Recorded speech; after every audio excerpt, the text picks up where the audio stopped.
Water cannons sprayed protesters to the ground as demonstrations continued.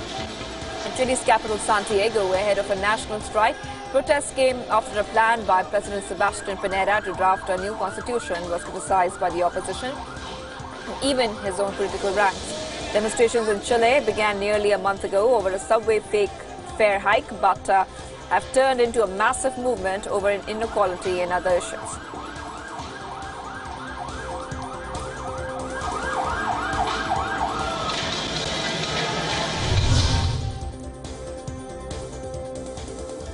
Spider-Man marvels anti-government protesters in Chile. A man dressed as the superhero was seen up on the pole above protesters during a mass protest.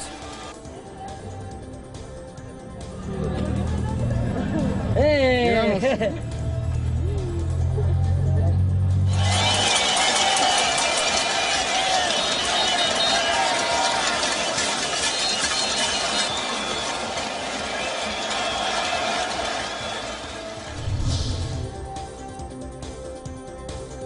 Hundreds of people blocked the streets of central Barcelona in solidarity with Catalan independence protesters who blocked a crossing on the Spain-France border. Catalonia has been rocked by mass protests since long prison sentences were handed down in mid-October to 9 separatist leaders who spearheaded a failed independence bid in 2017. The campaign for Catalan independence has been mostly peaceful for years, but some protests turned violent last month. This includes a minority of mostly young demonstrators torching cars and refusing containers, and putting them on fire, and also launching petrol bombs at the police.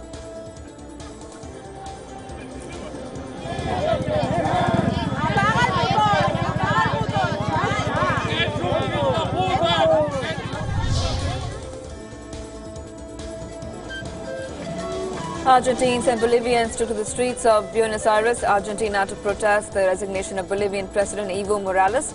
Blocking roads and marching to the Bolivian embassy, the protesters announced what they called a coup that forced out the nation's first indigenous president. Departure of Morales came weeks after violent protests broke out over a disputed October 23 election amid fraud claims.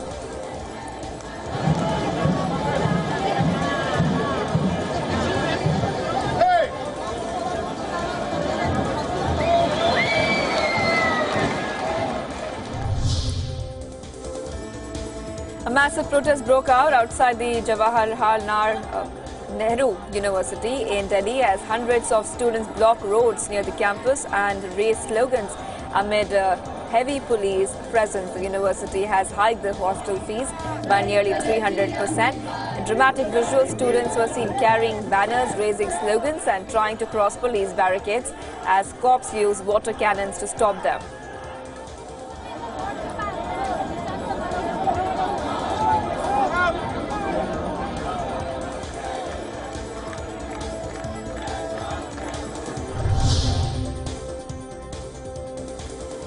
Members of far-right movements from across Europe gather in Warsaw as tens of thousands of Poles took part in a march to mark Polish independence. The annual event has now become a focus of tension between nationalists and liberals. Representatives from far-right groups, including Spain's and Italy's right-wing parties, rallied with Polish demonstrators waving flags and lighting red flares.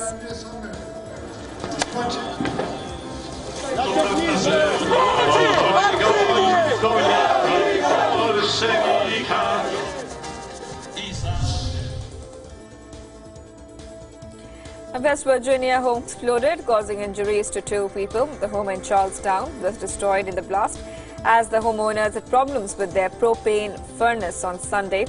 Photos and video footage show firefighters dousing the remnants of a fire at the leveled house.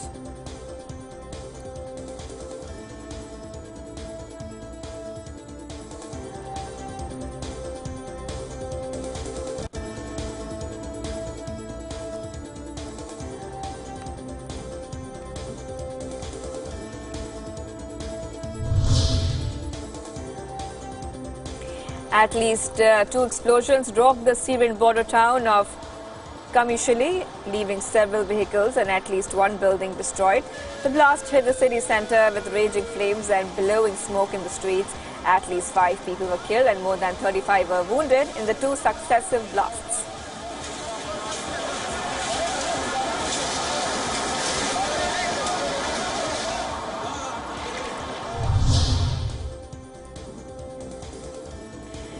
Airstrikes by Syrian regime. Ally Russia killed 7 civilians, including 3 children, in an anti-government bastion in northwestern Syria. The airstrikes, a third wave by Russian aircraft in 8 days on northwestern Syria, struck the village of Kafaruma in the jihadist-run enclave of Idlib. The Idlib region, which is home to some 3 million people, including many displaced by Syria's 8-year civil war, is controlled by the country's former Al-Qaeda affiliate.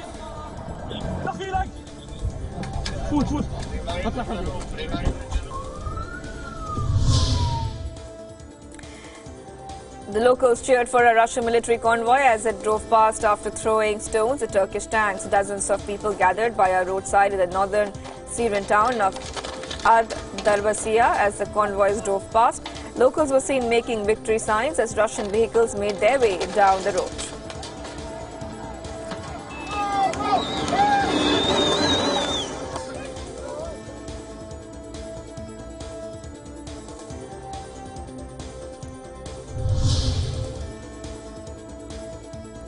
Turkey has seized 82 migrants in the coastal town of Ayvalık. The Turkish soldiers stopped the truck on suspicion and seized some 82 Afghan migrants bound to travel to Europe by sea. The migrants were sent to a repatriation center for deportation. Mediterranean arrivals into the European Union have increased, including migrants making it longer and more perilous crossing from North Africa to Italy.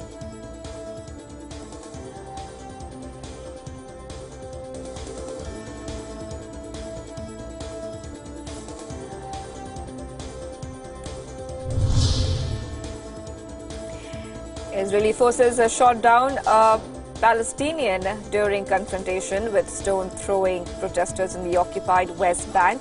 A 22-year-old was shot in the chest in the refugee camp near the Hebron city. Israeli military has said that the troops were sent into the area in pursuit of local Palestinians. The West Bank has seen a sporadic rise in violence since U.S. brokered peace talks with Israel stalled in 2014.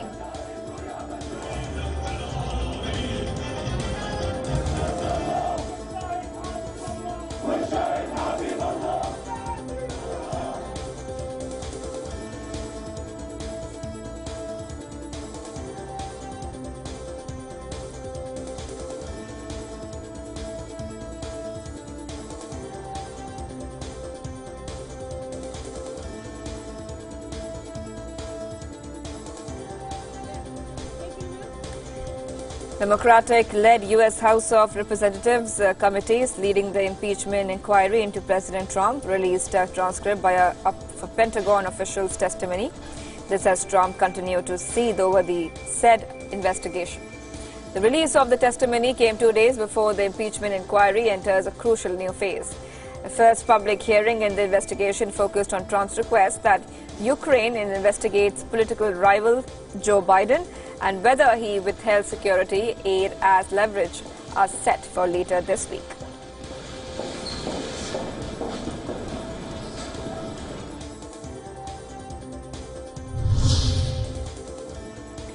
American servicemen who fought in World War II some 75 years ago gathered at the National Mall in Washington to mark Veterans Day. The federal holiday honors the service and sacrifice of military service. Members across all generations, former airmen and infantrymen also assisted in the wreath-laying ceremony at the World War in Memorial. Harry Miller. Good to see you, sir.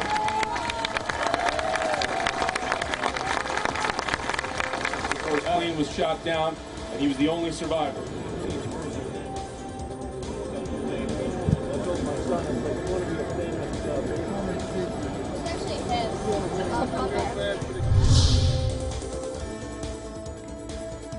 French President Emmanuel Macron welcomed world leaders and heads of government to the Élysée Palace on the eve of the Paris Peace Forum, held for the first time last year for the World War I memorial. Macron hoped the forum to promote multilateralism, and he wanted to demonstrate the power of reconciliation a century after Europe was torn apart by one of history's bloodiest conflicts. The two-day summit will focus on topics such as peace and security, economic development, environmental issues and new technologies.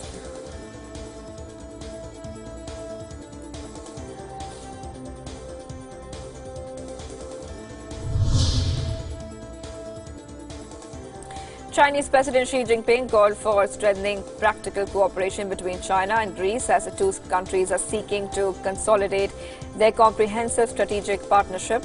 China and Greece should join hands to deliver greater benefits to their people and further contribute to human progress. Xi said during his talks with Greek Prime Minister that the two leaders just met a week ago in Shanghai.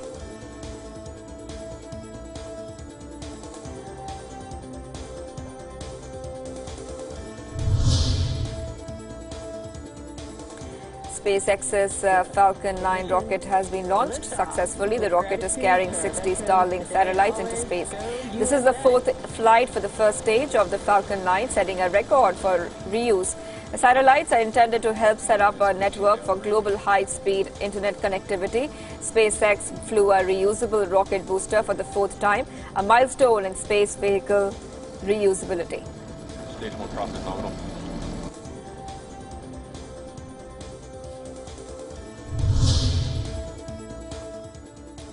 Legendary singer Lata Mangeshwar has been admitted to the hospital after she complained of breathing difficulties.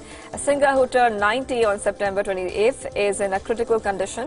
Mangeshwar, who has lent her voice to over 1,000 songs in Hindi alone, was awarded the Bharat Ratna, the highest civilian honor in the country, in 2001.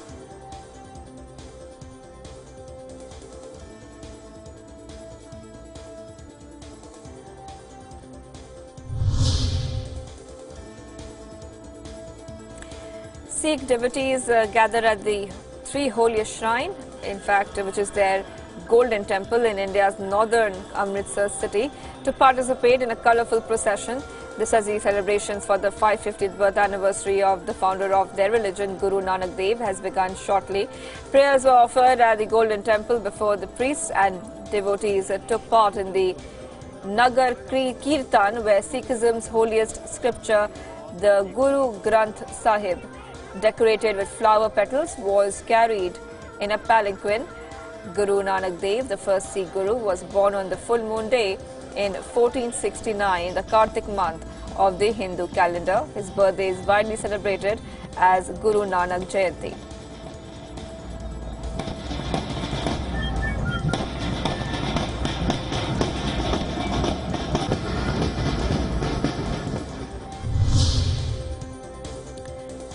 In a few days, Havana 5500th celebrations will have as many stages of sights of the capital, and its main protagonists will be the local population and visitors.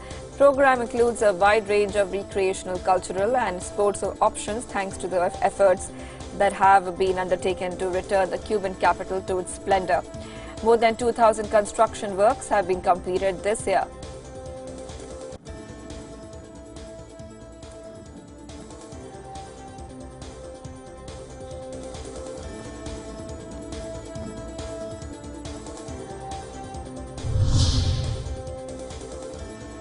Australia's largest city, Sydney, faces the threat of catastrophic bushfires that have ravaged the country's east coast.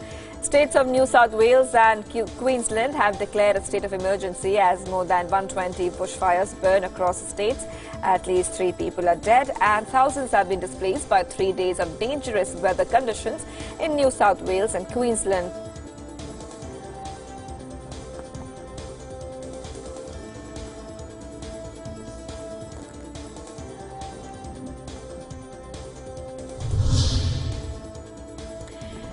Commuters bundled up and drivers proceeded cautiously as an early snowfall blanketed parts of the Midwest. The snow comes as a result of an Arctic cold front delivering winter weather to the central, southern and eastern parts of the U.S.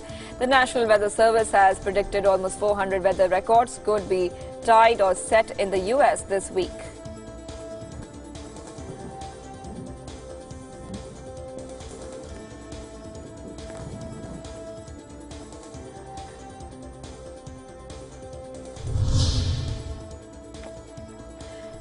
Snowfall in the Midwest is taking its toll on air travel. In Chicago, as one plane trying to land at O'Hare International Airport slid off the runway. City's aviation department says more than 440 flights in and out of the airport have been cancelled. Now, none of the 38 passengers and 3 crew members aboard the flight were hurt.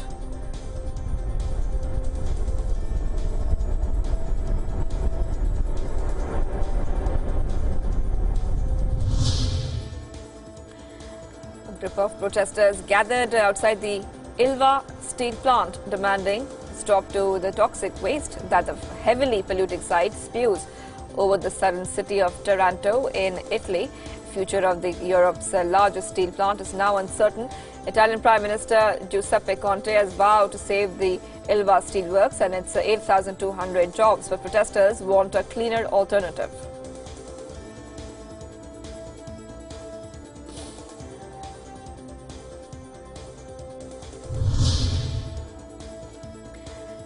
A young flamingo ended up in a bit of a flap when it turned up in Russia's northern Sakha Republic, reported one of the coldest places on the planet. It was spotted and caught by local farmers who took the bird to a clinic in the nearby town. The flamingo's condition was deemed to be satisfactory and the bird will soon be rehomed in a local zoo.